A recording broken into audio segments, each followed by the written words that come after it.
turabaramukije bene data, dushimiye Imana yongeye kuduha akanya kugira ngo dukomeze izi nyigisho z'umwuka wera muri iyi minsi mikuru ya Pentecote. Ndagira ngo turebere hamwe ibigendanye n'impano z'umwuka wera n'imbuto zawo nk'uko twabibasezeranije ko tuziga ku mpano z'umwuka wera n'imbuto z'umwuka wera. Iki kintu abakristo b'abanyamwuka, reka mvuge gutyo, b'abanyamwuka n'abakristo bakurikiye imikorere y'umwuka wera babigiraho ikibazo. Kuki umuntu yagaragaza impano z'umwuka wera zimukoreramo ariko ntagaragaza imbuto? Kandi na Yesu yigisha mu butumwa bwe bwabanje muri Matayo igice cya 3 yavuze yuko tuzabamenyera ku mbuto zabo. Icyo gihe yavugaga imbuto zo kwihana. Twibukiranye ko hari muri Matayo buriya yavugaga ku mbuto zo kwihana, fruit of repentance, aho yavuze ngo mumaze kwihana rero mugende mwere imbuto zikwiriye abihannye. Yewe no muri Yohana 15 aho yavuze umuzabibu n'amashami, burya yavugaga imbuto z'agakiza. Ariko noneho hari imbuto z'umwuka wera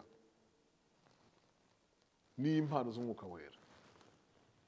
Pawulo yazibwiye abakorinto mu rwandiko rwe rwa mbere yandikiye Korinto igice cya 12. Dusome iyi mirongo kandi ndumva nayisoma yose mpereye ku murongo wa 4. Icyakora hariho impano z'uburyo bwinshi, ariko umwuka n'umwe. Kandi hariho uburyo bwinshi bwo kugabura iby'Imana, ariko umwami n'umwe. Hariho n'uburyo bwinshi bwo gukora, ariko Imana ikorera byose muri bose ni imwe. Umuntu wese agahabwa ikimwerekanaho umwuka kugira ngo bose bafashwe. Umwe aheshwa ijambo ry'ubwenge, iyo ni impano ya mbere, n'uwo mwuka. Undi agaheshwa n'uwo mwuka ijambo ryo kumenya, iyo ni impano ya kabiri. Undi agaheshwa n'uwo mwuka kwizera, iyo ni impano ya gatatu. Undi agaheshwa n'uwo mwuka impano yo gukiza indwara, iyo ni impano ya 4. Undi agahabwa gukora ibitangaza, ni impano ya 5. Undi agahabwa guhanura, iyo ni ya 6. Undi agahabwa kurobanura imyuka, iyo ni ya 7. Undi agahabwa kuvuga indimi nyinshi, iyo ni ya 8. Undi agahabwa gusobanura izo ndimi, ariyo mpano ya 9. Ariko ibyo byose uwo mwuka umwe niwe ubikorera muri bo, agabira umuntu wese uko ashaka. Nsoma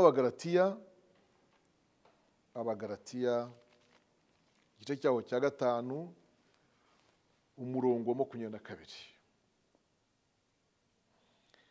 Ariko rero imbuto z'umwuka ni urukundo, iyo ni 1, n'ibyishimo 2, n'amahoro 3, no kwihangana 4, no kugira neza 5, n'ingeso nziza 6, no gukiranuka 7, no kugwa neza 8, no kwirinda 9. Ibimeze bityo nta mategeko abihana. Bene data mukurikiye izi nyigisho, tubanze dutekereze impamvu imbuto n'impano bingana. Ni ukubera iki? Kuki izi imbuto z'umwuka wera zibaye 9 n'impano zikaba 9? Impamvu ni uko impano z'umwuka wera uko ari 9 ziba zigiye zigira urubuto. Reka mvuge buri mpano ifite urubuto bigomba kugendana, bigomba guherekezanya. Ifite urubuto rugomba kuyakompanya, kuyiherekeza. Niba twabonye urukundo, tukabona ibyishimo, tukabona amahoro, kwihangana, kugira neza, ingeso nziza, gukiranuka, kugwa neza, kwirinda, buriya ziriya mpano zose uko muzireba, buri rubuto rugomba kugira impano, cyangwa se ziriya mpano nazo buri mpano igomba kugira urubuto bigomba kugendana kugira ngo iyi mpano ibitunganye ikore byose neza. Nta mwigisha ukwiriye kwigisha adafite urukundo. Urukundo kandi nk'impano y'umwuka, nk'imbuto y'umwuka. urwo rukundo nibwo rutuma akunda barimo kubwiriza. Niba wumva umwigisha ahagaze ku ruhimbi akamera nk'uciraho iteka ababwiriza, hariho ubahamagara yamara kubona ntawe uhagurutse akaba yavuga ati ngaho nimugende muri buke ntakundi nabagenza mushaka muzashire. Nta rukundo bafite rero, ubarakarira akabura ubugwaneza. Rero hari uwigisha barakariye, yabona abatemeye ngo bihane akabarakarira. Impano zose uko ari 9, buri mpano ibigomba kugira iyifasha gukora, ituma iryoha, ituma iyo mpano yikora kandi igikoze bikaryoha, bikaryohera abantu, bigasa neza. Niyo mpamvu mwe kubona mu ibyishimo hajemo kugira neza, ariko hazamo no kugwa neza. La douceur, unagomba kuba douce. Zira mpano uko ari 9 twumvise hirya hariya, habanje iyo kumenya, nkahabwa n'uwo mwuka ijambo ryo kumenya.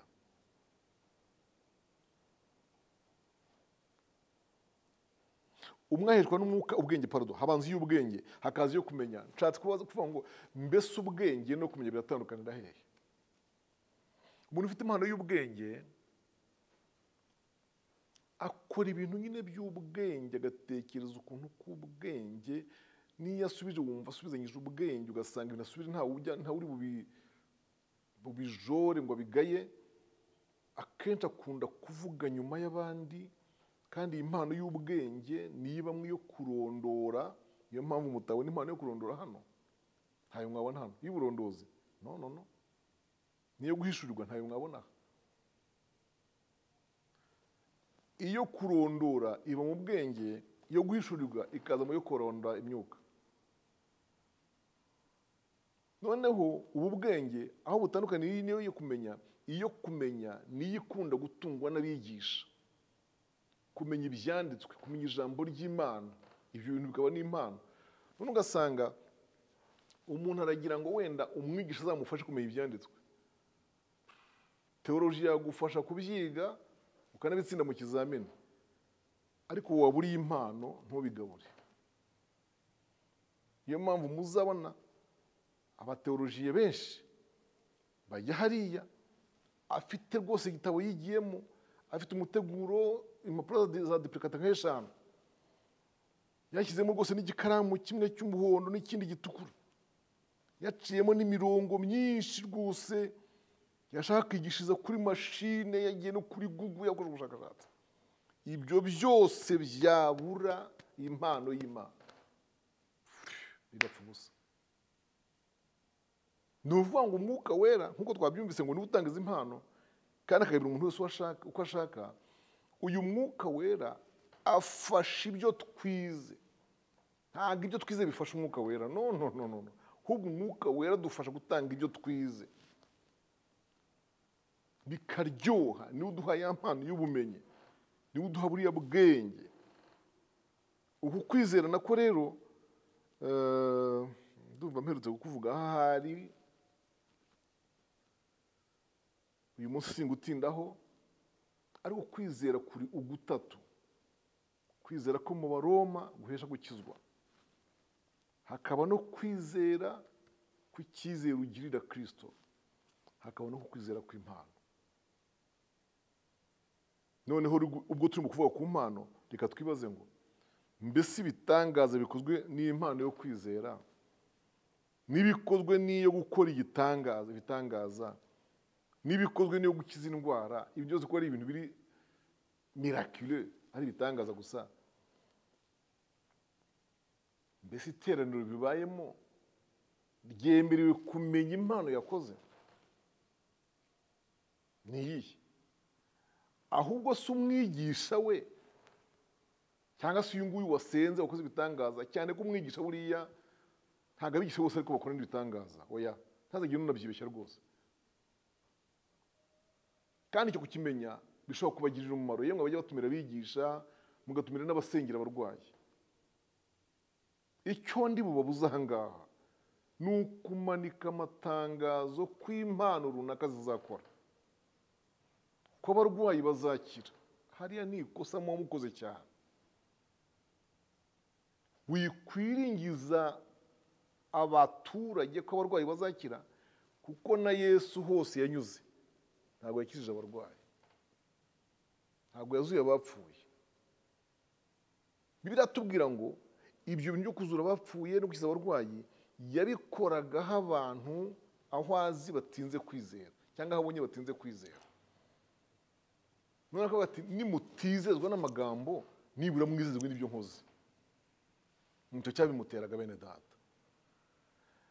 Ni ikosa gutangaza ko abarwayi bazakira, sigaho ibitangaza, kuko ni igitangaza gikorwa iyo impano ihabonetse kandi kaka. Nyamara kandi nanone ntabwo ari ngombwa yuko abarwayi bakize haba hakoze izi mpano. Hoya, ntayo gukiza indwara ihari, nta n'uyifite, wenda tuvuge gutyo. Ntayo gukora ibitangaza ihari, ntayifite. Ntayo kwizera ihari, nta wari uyifite. Kandi si uko zitahaba. Ariko bishobora kuba noneho bibaye muri ya cadre, muri cya kintu cyitwa ibimenyetso bizagendana n'abizera.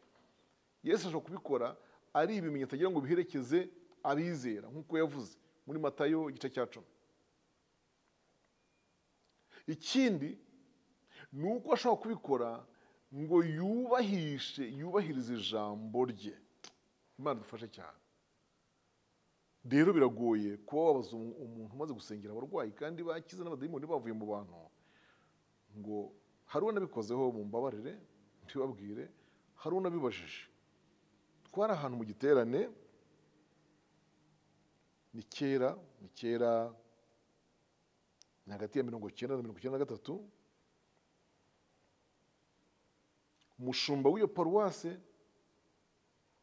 yambwiye ijambo ntazibagirwa n'ubundi aryibutse ndi muri izi nyigisho. Aravuga ngo ndashaka gutumira ukaza ukatwigishiriza iteraniro, kandi uzamara iminsi tubanze dukorere na seminaire, udukorere mbese inyigisho.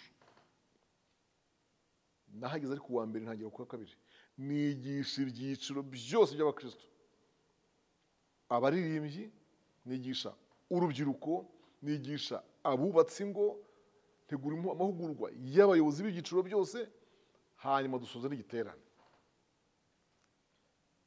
Hamwe ati ndashaka kuzaza ukigisha itorero inyigisho, ariko natumiye na runaka ngo nawe azaze akoresha ya mpano ye yo gusengera abarwayi. Ntabwo nzi niba uwadutumiraga yaribwiye yuko ahari njye mbasengeye batakira. Ubanza yaramfashe nk'umwigisha, nuriya namuzana ku byo yumva bikunda kumuvugaho ko yagiye abarwayi bakira. Kozi w'Imana rero, ijambo ry'Imana rirangiye kwigishwa, kozi w'Imana yarahagurutse kuko barasenga, Imana ikora ibitangaza, abarwayi barakira, turabishimira Imana. Tugiye kuruhuka, numva umwuka wera arimo arampatira cyane kumubaza ngo iyo ibitangaza nka biriya bibaye, umenya hakoze iki muri wowe? Haba hakoze impano yo kwizera, haba hakoze yo gukiza abarwayi, haba hakoze yo gukora ibitangaza. Ko tubona zikora ibyo bintu byo gukora bitatu, umenya hakoze iyihe? Ndashaka kubabwira ko yabuze icyo nsubiza kuva icyo gihe kugeza uno munsi wa none ntabwo aransubiza. Bivuga ngo nawe ntabwo abazi yakoze iyo ariyo. Kandi uwo munsi namubwira ijambo nk'iri ngiri mvuze, ndamubwira ngo biranashoboka ko yaba nta n'imwe muri izo ufite, ahubwo Yesu agakora icyo bita ibimenyetso bizagendana n'abizera. Kuko buriya abantu nubwo baba batari babatizwa Mwuka Wera, bagaba bafite umurwayi bakamusengera, Yesu ashobora kumukiza ngo yiyubahishe. Ndabishingira ku bamuhetse baramuzana, bamuzanira Yesu, basanze urusengero rwuzuye nta nzira, baca hejuru basambura amategura, ingobyi y'umurwayi bayimanuriramo, imuhingutse imbere.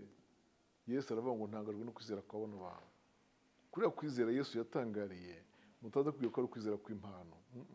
Ni kwa kundi nababwiye ko icyizere ufitiye Kristo, kumwizera ko abishoboye. Imana ishimwe cyane. Dusatira gusoza, izi mpano uko ari 9 zibamwo ibika bitatu. Zibamwo izo twita iz'umunwa, reka nzite ngo iz'inyamagambo zisaba kuvuga. Harimo iy'ubwenge, harimo n'iyo kumenya, n'iyo kuvuga mu ndimi, n'iyo kuzisobanura. Zo zisaba amagambo gusa.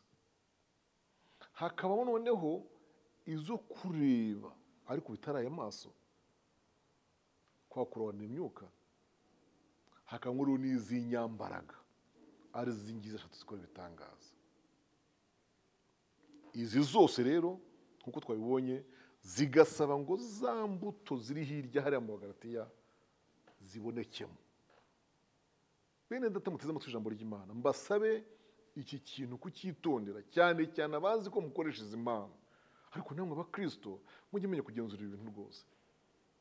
Ntabwo ari byiza ko umuntu ajya hariya akagaragaza ko afite impano z'Imana tukanazimubonamo, ariko twagera hirya tukabura imbuto ze. Ni ngombwa imbuto, kuko imbuto zihesha agaciro impano yawe. Umuntu agusuye akagera iwawe, yasanga uvuga neza, yasanga ugwa neza, uri umugwa neza.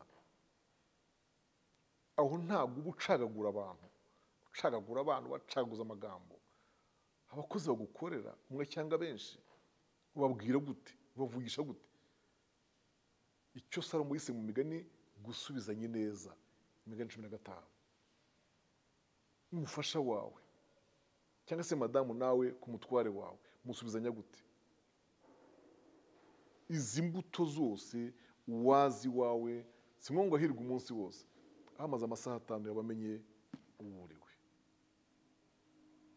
Ni gute se witwara mu byo gukiranuka?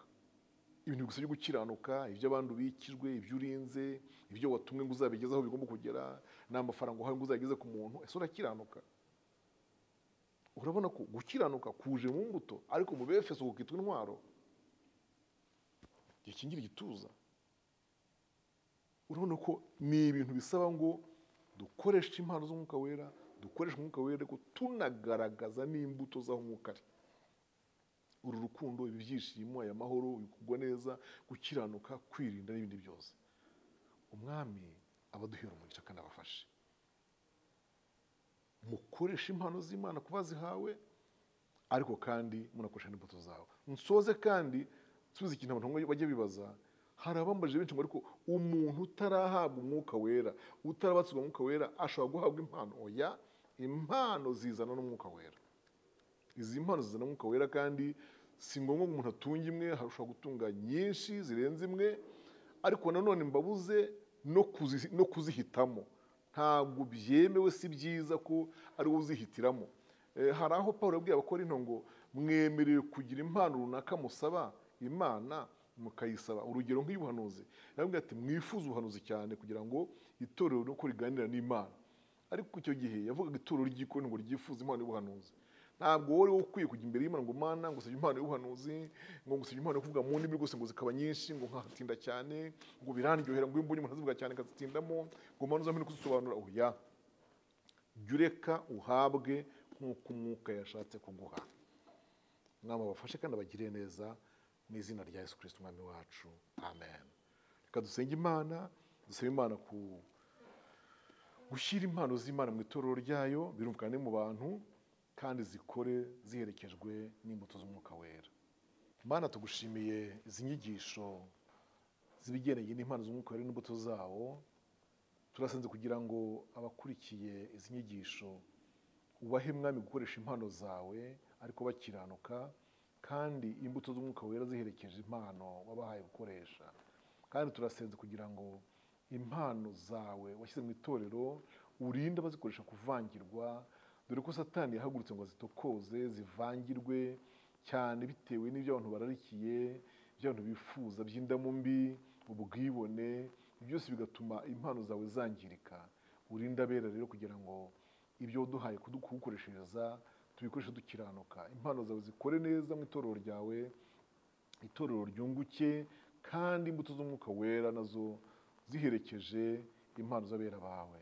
Ndagushimiye ko ubyumvise mu izina ry'Umwami wacu Yesu Kristo.